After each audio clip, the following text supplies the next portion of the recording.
Aujourd'hui, le chantier est toujours en cours, ça patine, ça galère. Alors, je suis tout aussi étriquée dans mon décor que dans le reste des plannings. Alors, il y a un roman qui est passé, qui est bien passé, qui marche bien, qui s'appelle Femme portant un fusil. Femme portant un fusil, c'est ce roman qui est sorti, je crois, l'année dernière, donc qui a été écrit par Sophie Pointurier. Il me semble que c'est aussi elle qui est derrière Le Déni lesbien, en co-autrice, je sais plus. On est chez HarperCollins Collection Traversée. Lui, il a coûté 20 €, mais moi je l'avais trouvé d'occasion, je crois. Mais pas chez Gibert, lui. 2023 en poche. Et qui est côté français. Il n'y a pas eu de traduction. En revanche, ça va être une fiction, mais une fiction qui est quand même bien contemporaine, bien proche du réel, qui est assez chouette à lire. Vraiment, ça m'a plu. Et on va commencer, et on va faire quelques commentaires là-dessus, et puis on va voir à quel point je spoil ou pas, mais enfin, normalement, je vous annonce les spoilers. Puis bon, c'est un peu le principe de la chaîne, hein, de tout spoiler, parce que je sais pas comment on peut analyser sans spoiler, ou divulgacher. Alors, on peut déjà dire, Femme portant un fusil, c'est quand même... Alors, c'est un des livres qui avait été un peu remarqué. C'est quand même un titre assez étonnant. Parce qu'on a un substantif sans article, où on n'est pas exactement comme avec un article 0, mais donc femme, c'est un peu n'importe quelle femme, ou c'est une entité, ou une naissance.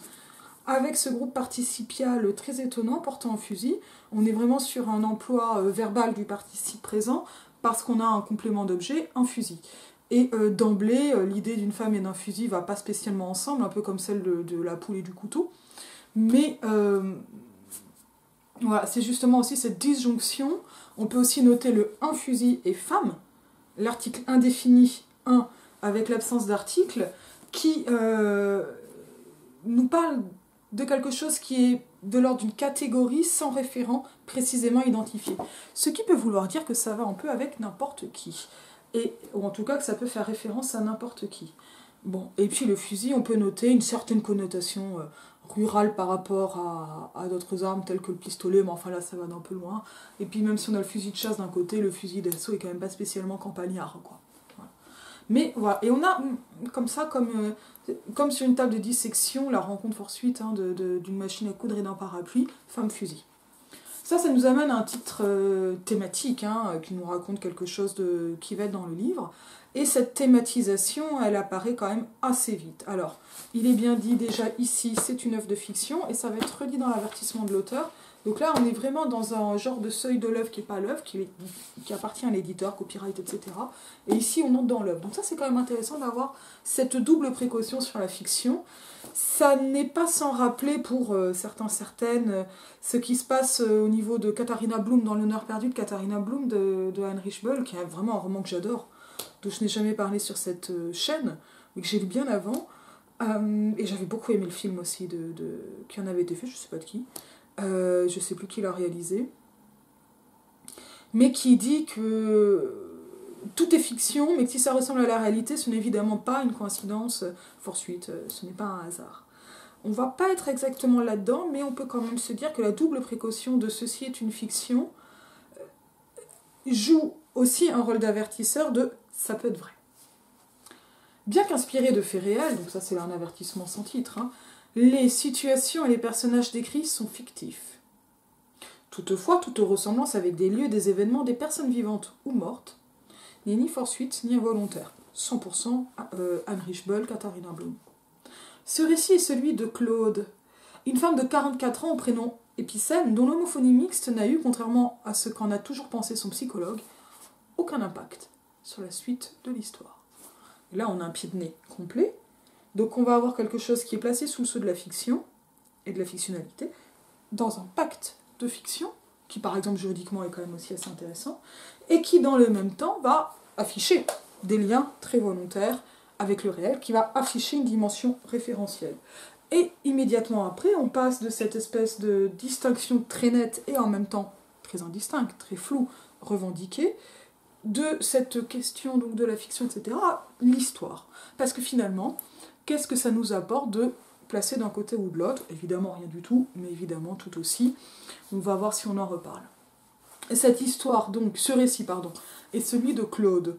Et là, on va avoir un, un démonstratif qui n'est pas anaphorique, qui est déictique.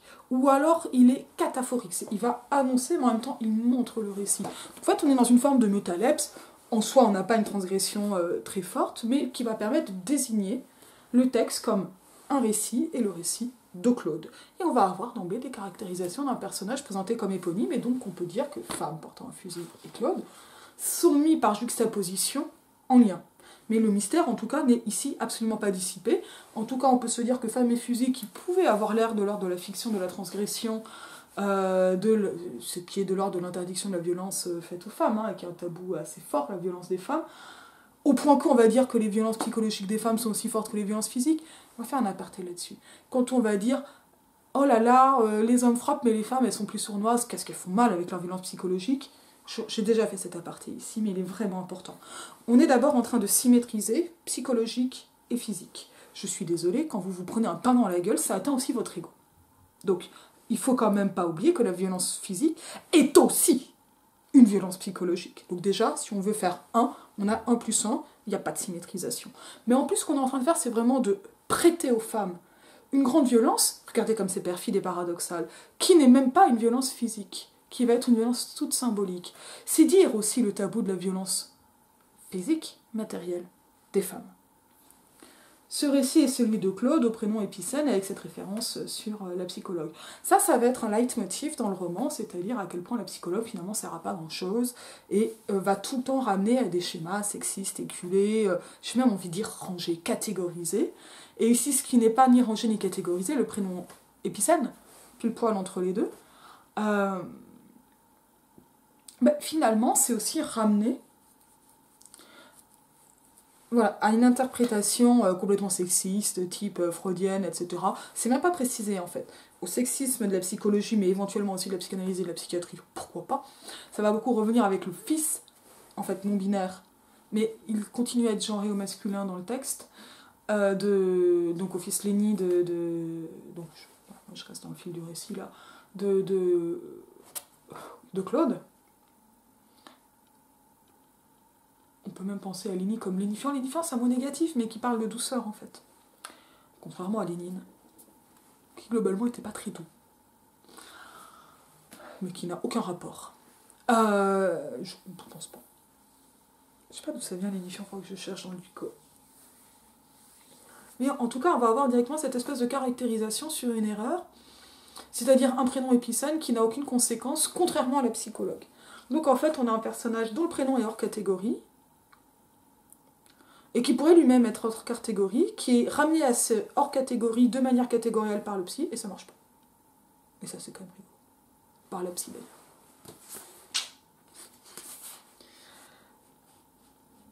Aucun impact sur la suite de l'histoire, donc là, en fait, on a ce personnage un peu comme un point de départ, la suite de l'histoire, il n'y a plus qu'à arriver, qu'à dérouler. Quand les femmes commettent des crimes violents, elles sont considérées comme ayant enfreint 2 lois. La loi du pays qui proscrit la violence et la loi plus fondamentale et naturelle, selon laquelle les femmes sont passives, ne sont pas des agresseurs. Lloyd, 1995, 36, etc. En ce sens, elles peuvent faire l'objet d'un traitement pénal particulièrement sévère. Mais, parce que la violence des femmes est bien souvent psychologisée, voire psychiatrisée, la femme violente se confond avec la folle, elles peuvent également être considérées comme irresponsables de leurs actes, les conséquences de cette psychologisation n'étant pas univoques, on a la référence plus loin, déjà les noms, Colline Cardier et Geneviève Pruvot, en fait c'est Penser à la violence des femmes, moi c'est un livre que j'ai par là dans la bibliothèque, qui est assez important. Et là en fait on a quelque chose, on se rappelle le brouillage réalité-fiction ? C'est de la fiction mais ça ressemble au réel. Bon, ça c'est académique, hein. Là on est dans un bouquin, je ne sais plus dire si c'est de la socio ou de l'anthropologie, ou s'il faut le rattacher à quelque chose, sur la violence des femmes, qui va l'expliquer en tant qu'une impossibilité, on va dire même, pour ainsi dire conceptuelle, puisqu'elle va être refusée, dégagée, ramenée à d'autres choses qui ne sont pas elles, qui ne sont pas de la violence, mais qui vont être de l'ordre de l'irrationnel. Bon, c'est quand même un sacré programme de lecture hein, là, qui apparaît. Et donc on avait femme portant fusil, et là on a la femme violente, une des espèces de catégories, alors même que Claude n'entrait pas dans une catégorie. Ça colle pas. Pour le moment, on ne sait pas. On a ça qui annonce un programme de lecture, un coup par là, un coup par là. Quand je reprends connaissance, Lenny tremble, la carabine lui tombe des mains. Je la ramasse par le canon et crie « Va-t'en vite !» Il court sans se retourner. Dans la confusion, je n'entends qu'un bruit saturé qui vient percer mon tympan. J'observe la scène. Elle est à terre, lui debout, et il la regarde, stoïque. Le sang lui coule de l'épaule. Je me lève et je le frappe de toutes mes forces avec la crosse, avec mes poings. Il ne s'y attendait pas. Je le cogne jusqu'à ne plus comprendre ce que je fais. Un coup est parti et depuis plus rien, des bribes. Trop noir. Dans une giclée de sang, je tente de récupérer une dent tombée par terre pour la remettre dans ma bouche. Mais ce n'est pas la mienne. L'instant d'après, je suis plaqué au sol, le bras immobilisé par une ranger, et puis 2 gars sortis de nulle part me tirent par le col et me traînent dans un fourgon bleu et blanc. Je ne sais pas où sont les autres. On m'emporte. Les phares de la camionnette de gendarmerie se réverbèrent sur le panneau du lieu-dit. Les lettres claires s'en détachent comme un halo fantomatique, elles dansent, tournoient, et reviennent tout droit me brûler la rétine. Je ferme les yeux. Mais ce n'est pas la fin. Évidemment, c'est le début. Et on a ensuite Tarn. Hameau à vendre avec 4 maisons, 2 granges, 2,5 hectares de prés. Pas de voisins proches. 320 000 €, et FAI, c'est frais à la charge, non, je sais plus, frais immobiliers, frais d'agence inclus, voilà, c'est ça. Détail, une rare et belle propriété à 40 minutes d'Albi. Véritable hameau, avec son propre nom, qui se compose de 5 maisons, 2 granges, 2,5 hectares de terrain et un ruisseau. Vue montagne, parfait comme propriété pour mener un changement de vie. Parfait aussi pour créer un complexe de gîtes ou chambre d'hôtes. Rénovation à prévoir. Il n'est pas en activité et est vendu comme un simple hameau avec beaucoup de potentiel.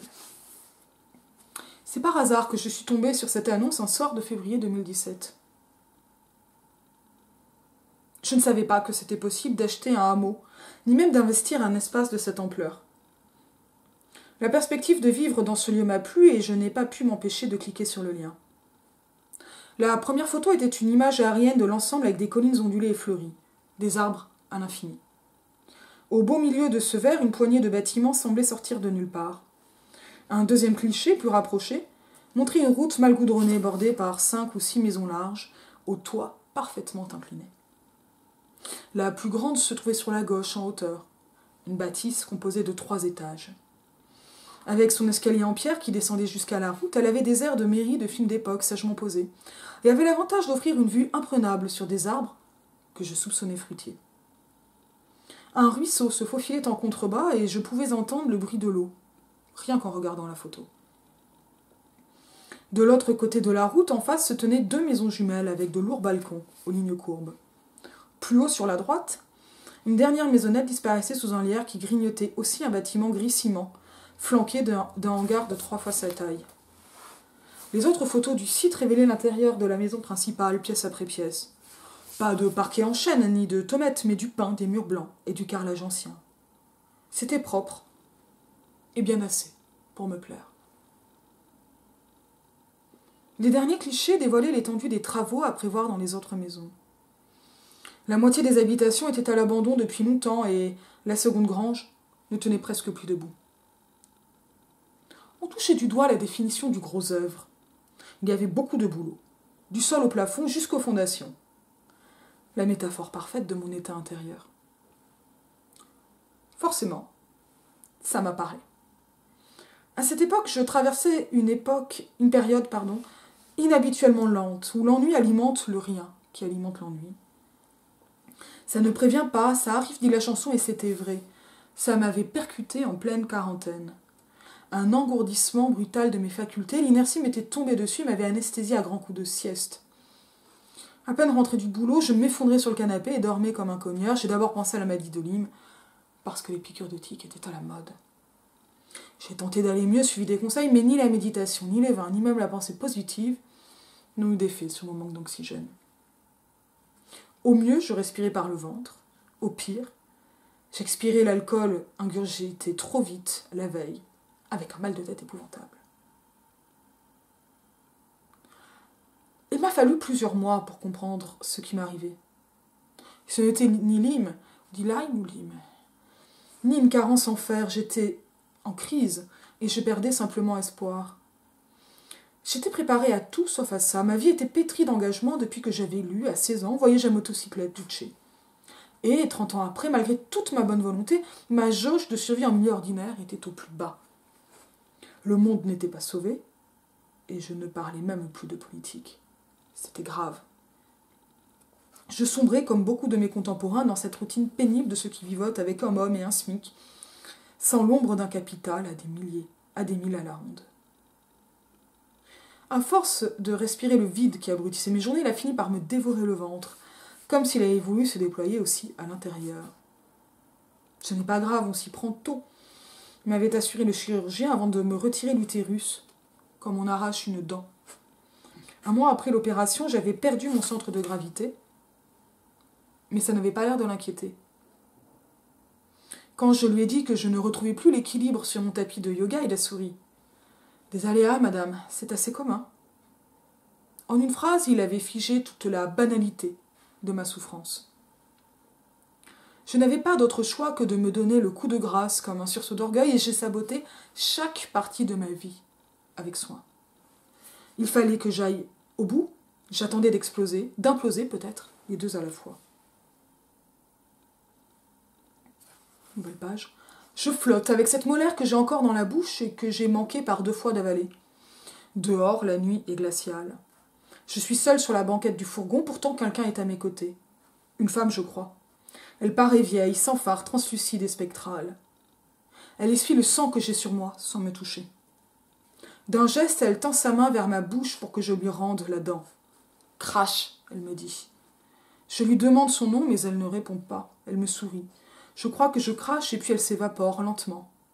Je lui demande de rester, elle ne m'écoute pas. J'entends une voix de gendarme. Elle délire. La route défile et quand je me retourne, elle a disparu. Et je vais m'arrêter là, ça fait déjà un très long incipit, mais ça permet de voir quand même pas mal de choses de l'ordre de la structuration de ce texte. Alors on le voit déjà, c'est un récit qui va démarrer sur les chapeaux de roue, si l'on peut dire, en tout cas, il y a bien des voitures. Les chapeaux de roue d'ailleurs c'est quoi? C'est les essieux exactement? Ça aussi il faudra que je cherche si j'y pense, mais j'y pense jamais. En tout cas, on a un récit qui va commencer d'emblée en étant un récit avec une narration intercalée. Je reprends le vocabulaire de Gérard Genette dans Figure 3. C'est-à-dire qu'on va passer d'un objet à un autre, d'une narration à l'autre. Et plus précisément, on sent bien qu'il y a quelque chose de l'ordre d'une analepse. L'inverse c'est la prolepse, c'est-à-dire on a un retour en arrière. J'ai mis en commentaire pour répondre à une question il y a 1 ou 2 semaines. Analepse, c'est pas exactement le flashback. Le flashback, c'est pour le personnage. Et analepse, c'est pour la narration. Donc on a un autre niveau du texte. Et du sens du texte. Des sens du texte. Et donc on se retrouve là, comme ça, sur... Cette narration, elle va être intercalée parce qu'elle va parler de périodes différentes. Et on commence ainsi sur cette scène de violence, avec une carabine. Là, on est en plein fusil de Tchekhov. Je vous rappelle, le fusil de Tchekhov, c'est cette espèce de règle qui veut que si un fusil qui est, au théâtre par exemple, suspendu au-dessus de la cheminée, il est évident qu'on va s'en servir avant la fin. Là, le fusil du titre, c'est la carabine du début. En tout cas, ça peut. Mais elle est tirée ici, on peut le dire, par un garçon, même non binaire, même si ça on ne sait pas encore. En tout cas, genré au masculin à ce moment-là du texte. Et elle va comme ça circuler. Et on arrive dans une scène de violence qui est redoublée par la violence incomprise donc du choc et du fait d'être embarqué par la gendarmerie, sans trop de compréhension. Et ça, c'est vraiment ce qu'on peut appeler un début in medias res, où je ne m'y connais pas, c'est-à-dire au cœur des choses, les choses étant tellement prises en leur cœur de manière immédiate que le personnage lui-même ne sait pas et que les informations manquantes du personnage et son incompréhension vont jouer le rôle de, pas exactement captatio benevolentia, il ne s'agit pas d'attirer nos bonnes grâces, mais en tout cas ça va amener une mise en suspens, le suspense, ça va accrocher parce qu'on va se demander, on a plein d'informations d'un seul coup, et on a aussi tout ce qui manque au personnage, qui nous manque également à nous, évidemment. Et on est ici dans cette espèce de narration interne, dans une focalisation interne, à la première personne. Et donc on a bien ce récit de Claude qui nous a été présenté avant. Donc le jeu, en fait, quand on commence le récit, on sait que c'est Claude, 44 ans, et qu'il n'y a pas eu de rapport entre son prénom et ce qu'a pu croire sa psychologue.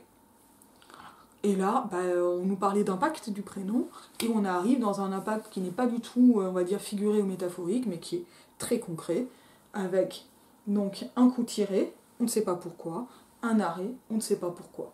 Et donc il va nous amener directement dans l'idée de cette violence d'une femme, et boum, rupture de cette scène in medias res, avec ce qu'on appelle une narration ab ovo, c'est-à-dire depuis l'œuf, qui est en fait, quel est le point de départ de ce récit? C'est pas une origine. D'ailleurs, ce qui aurait pu être une origine, c'était le prénom, Claude. Comme épicène, ça c'est ce qu'essaie de faire le psychologue. Non, ce qu'on a, c'est un point de départ, et ce point de départ, c'est une annonce dont on va avoir le texte. Un peu manière food footage, ça c'est des choses sur lesquelles je reviens très souvent. Et qui amène ensuite à ce développement d'un moment de crise qui a des étapes, même un diagnostic, des symptômes médicaux, psychologiques. Tout cela n'étant pas spécialement écouté, cette perte d'équilibre, on va dire, physiologique, réelle, étant donnée au figuré, tout comme l'annonce va amener une lecture figurée pour le personnage psychologique de ce bâtiment dont les rénovations sont à prévoir. Et donc on a quelque chose qui s'aligne finalement entre le personnage et ce qui va devenir son décor mais qui ne l'est pas encore. Et en fait le décor est le sujet de l'histoire.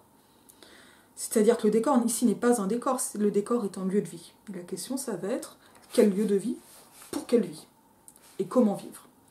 Et cette vie elle va passer donc par ce déménagement dans ce hameau qui nous est présenté au départ, mais qu'il s'agit de retaper, et évidemment, en retapant le lieu, se retaper soi-même, voilà, de manière, là, très symbolique, un peu raccourcie, plus intéressante, évidemment, dans le texte.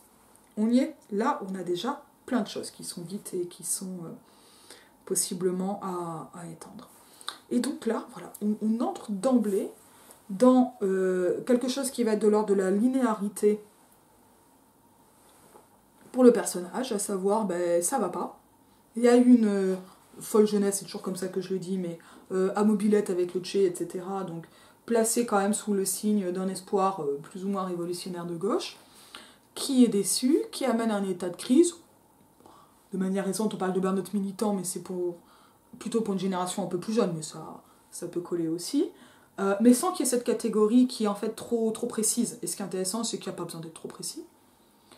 Qui amène ensuite à encore d'autres choses qui sont finalement de l'ordre d'une adéquation dans l'inadéquation, c'est-à-dire que c'est la même crise partout, mais donc une chose peut peut-être aider à en réparer une autre. Donc du dedans physiologique, au mental, etc. Et cela sans mysticisme, juste avec des choses qui vont être de l'ordre du sentiment ou du pressentiment. Et donc là, en fait, on arrive sur, d'un côté, donc ce récit linéaire très rapide d'un avant, ce point de départ, qui va amener, en fait, tout le récit. Ce n'est pas exactement l'histoire du déménagement, parce qu'il ne s'agit pas de passer tout le bouquin sur, je sais pas moi, un déplacement entre Paris et le Tarn. D'ailleurs, on n'a pas le nom du hameau, ça c'est intéressant, ça participe de ce brouillage réel-fiction. Mais qui va amener à... Oui, en fait, qui est une intrigue de récit. Comment construire une... Et qui pourrait être en soi une histoire seule, exactement sur le modèle de la fiction panier d'Ursula Le Guin. Mais on va avoir un élément perturbateur qui n'est pas une quête, qui n'est pas... Voilà, qui va... Et qui lui arrive comme une interruption, qui est déjà ce in medias res. Globalement, c'est la violence. Et une des grandes questions va être qui est violent de qui, comment. C'est-à-dire, en fait, vous avez deux romans en même temps. Il y a le roman, on peut dire du hameau, ou le roman de Claude. Enfin, les deux romans sont le roman de Claude, le récit de Claude. Mais on aura d'un côté cette espèce de roman du hameau, et on aura en même temps le roman policier de cette violence. Violence qui est à l'envers, parce que finalement, on a plus ou moins la personne qui a tiré, celle qui va se faire passer pour celle qui a tiré, donc Lénie et Claude, sa mère, au début. Ça, c'est annoncé d'emblée. Mais ce qu'on ne sait pas, c'est le pourquoi, le résultat, ce qui se passe, tout cela va être complètement détaché du récit, et ça nous ramène au roman policier dès le départ. Et cette espèce de roman policier du départ, eh bien, il va amener évidemment le suspens, etc. Et donc on va avoir comme ça deux récits qui s'intercalent, dont les narrations s'intercalent et sont enchevêtrées, jusqu'au moment où ces deux narrations vont se rejoindre pour aller encore un peu plus loin que la scène initiale.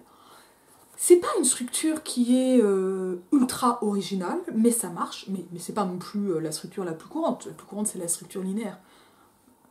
Mais ça marche hyper bien, et je trouve que ça a un sens, on va dire, idéologique ou politique assez fort, dans la mesure où hop là, la mise au point marche pas très bien, mais mes yeux marchent pas très bien non plus. Où finalement, c'est la structure de la violence,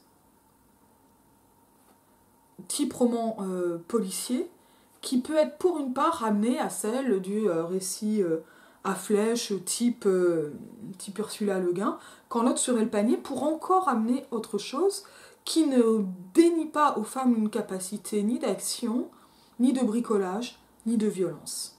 Et cette violence, ça va être explorée, mais bien plus largement. C'est une capacité d'action des femmes. Bon, moi, le bricolage, forcément, là, en étant en plein chantier, ça m'a marqué. Il y a notamment des espèces de moments d'initiation à la tronçonneuse qui sont truculents, si je puis dire. Voilà, qui sont à saisir comme ça au fur et à mesure et au fil du récit. Alors ça se passe à peu près comme ça, avec cet élargissement progressif de la narration à un collectif de femmes. Et là, tout le récit, c'est précisé à la fin, va être baigné dans cette possibilité de créer quelque chose qui va être de l'ordre d'une terre d'asile des femmes. Et qui est nourri par des projets utopiques, notamment lesbiens, séparatistes dans le Oregon ou autres, mais ici, qui sont ramenés à une région, enfin un département français plus ou moins bien connu, mais qui est le Tarn, en tout cas qui est très identifié, c'est pas un département imaginaire, c'est pas trop loin, c'est pas ci, c'est pas ça, voilà. On est dans un espace qui est référentiel, ce qui explique aussi le besoin de préciser qu'il s'agit d'une fiction, puisque tout étant référentiel avec des prénoms qui pourraient être référencés, il ne s'agirait pas que quelqu'un se reconnaisse, mais qui nous amène en fait, non pas à chercher qui est derrière le récit à clé, c'est toujours une possibilité, mais est-ce que c'est intéressant? Et est-ce que c'est vraiment le cas? Évidemment, ça j'en sais rien, puis je m'en fous en fait. Mais ça va nous amener à cette idée d'un possible. Et en fait, ce brouillage récit-fiction, enfin entre réalité-fiction, référence-fiction, il nous amène à ceci qui est très intéressant, qu'il s'agit de tirer le texte vers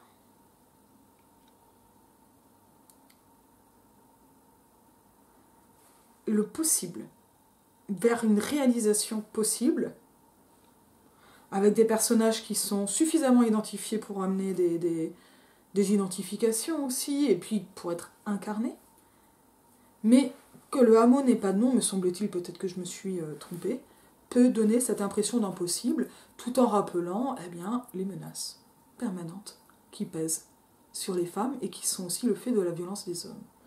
Et qui vont interroger, et alors là je commence à vraiment divulgacher, la violence féminine. Est-ce que c'est une violence en soi?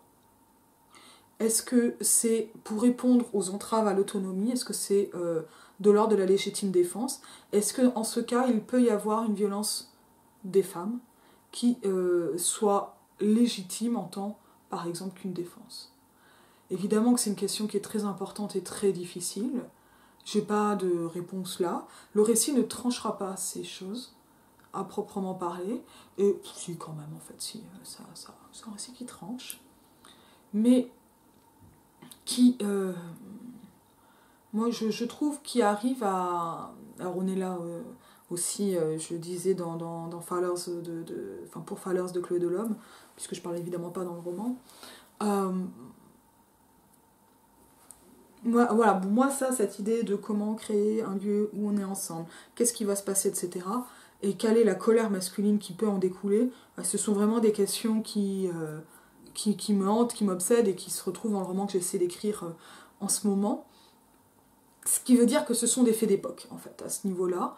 Et peut-être qu'on a quand même franchi des caps. Alors, je sais pas du tout, je pense pas du tout être représentative de quoi que ce soit. Je ne veux pas non plus dire que je me pense super originale, mais c'est pas quelqu'un qui est académique, en plus sur des sujets très très spécifiques et représentatifs, en fait. Hop, même si la caméra part dans le flou. Mais il y a quelque chose, là, je crois, qui se passe, qui se déroule dans ce récit et dans ce qu'il met en scène, qui est profondément d'époque dans aussi bien les espoirs, les rêves que les craintes. Et ça, c'est vraiment quelque chose qui est intéressant, mais en plus, c'est quand même un bon roman, très agréable à lire, que je conseille sans aucun problème. Et je vous dis à bientôt.